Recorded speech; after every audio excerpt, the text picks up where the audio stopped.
faut donc procéder au désassemblage de tous les composants mécaniques logés dans la culasse, vérifiant à chaque fois les usures et les anomalies éventuelles pouvant survenir pendant le fonctionnement. Nous commençons par la pompe d'alimentation, qui est du type à membrane, actionnée par un arc centrique de l'arbre à cam par l'intermédiaire d'une tige.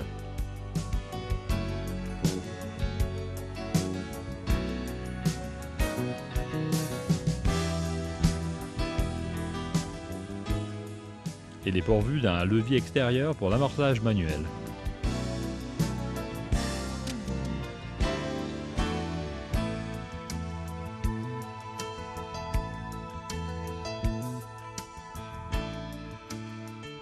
Les pompes injecteurs sont un projet Lombardini et s'assemblent exclusivement sur les moteurs de la série Fox. Leur système d'injection comprend 2, 3, 4 pompes injecteurs, toutes alimentant un cylindre. Pendant le désassemblage, il faut faire attention à l'état d'usure des tiges poussoirs, des culbuteurs et des rouleaux transmettant le mouvement de l'arbre à cam aux pompes injecteurs.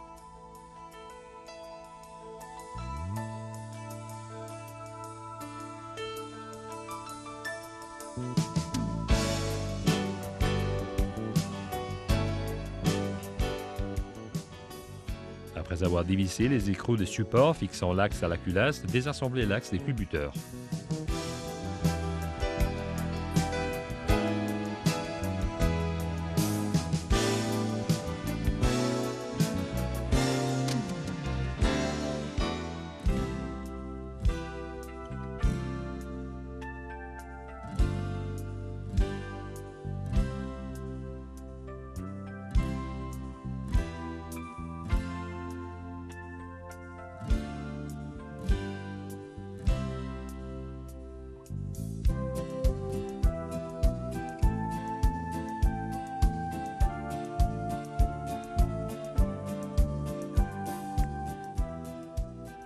Enlever la poulie synchrone de la distribution au-dessous de laquelle il y a un régulateur de tour, placé dans un logement prévu sur la culasse.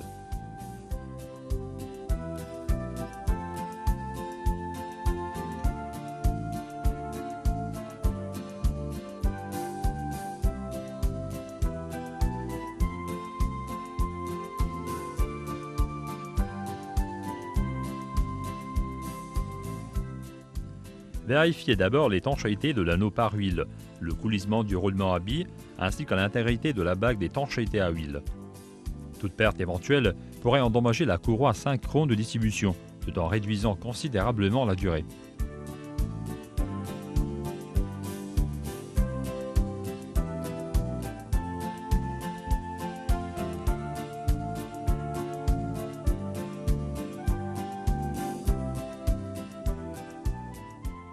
Dans notre cas, le régulateur de tour est du type mécanique à masse centrifuge et est entraîné par l'arbre à cam. Sa vitesse de rotation est donc la moitié de celle du vilebrequin. Une des caractéristiques les plus importantes d'un régulateur de tour de type mécanique est un bon coulissement. Ce dernier peut être restreint surtout à cause de l'usure. Pour cela, contrôlez l'état des surfaces des composants les plus soumis à cette contrainte à cause du contact. Du moment qu'il n'est pas possible de remplacer uniquement les masses, en cas de remplacement intégral du support, il faudra faire attention aux dimensions des masses pouvant être allégées de 25% pour certaines applications, telles que mini-voitures et automoteurs.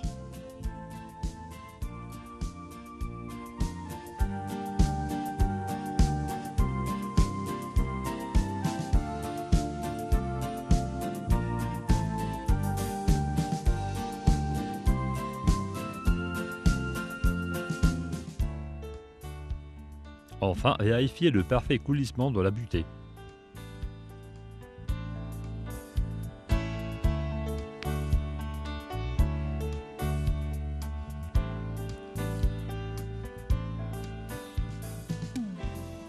Maintenant, il faut procéder au contrôle de l'état d'usure des jonctions mécaniques, en vérifiant d'abord le parallélisme des deux plans sur lesquels tourne le régulateur de vitesse.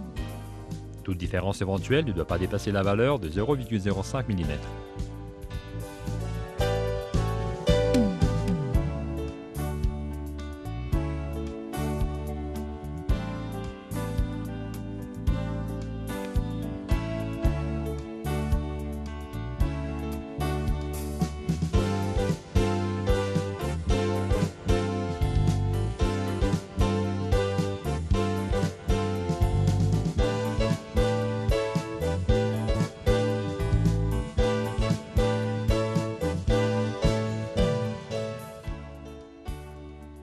Contrôlez ensuite toute usure éventuelle en vérifiant sur le goujon d'assemblage des pièces de jonction fixées à la culasse.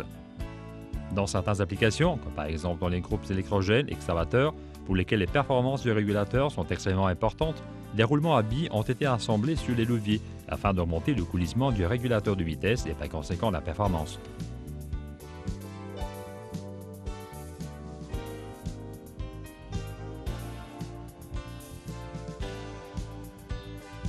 Dès que le réglage des tours du moteur change aussi les caractéristiques du ressort qui contrôle le régulateur. Pour des applications particulières, telles que mini-voitures et automoteurs, le ressort du régulateur est remplacé par un dispositif de réglage de régime minimum et maximum. En effet, ce dispositif fonctionne au minimum et au maximum de régime et non pas aux valeurs intermédiaires, comme pour les ressorts du type traditionnel.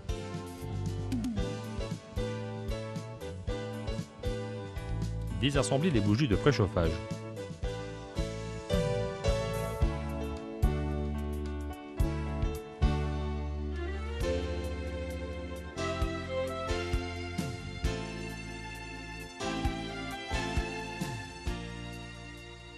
Enlever les préchambres de combustion à l'aide des outils spéciaux et vérifier leur performance.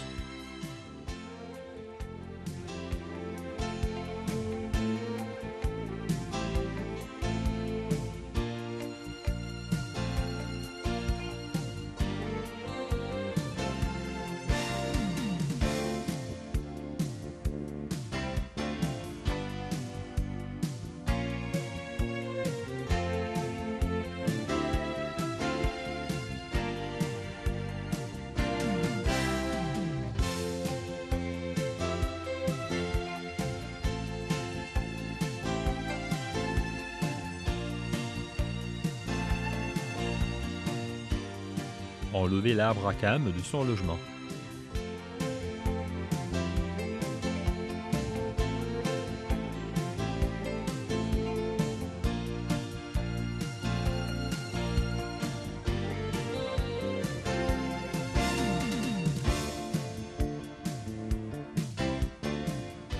Enlever les clavettes transversales de serrage et désassembler les soupapes à l'aide d'un outil prévu à cet effet, considérant que si celles-ci ne sont pas remplacées, elles devront être remontées dans la culasse à la hauteur du même cylindre, suivant l'ordre respecté pendant l'assemblage.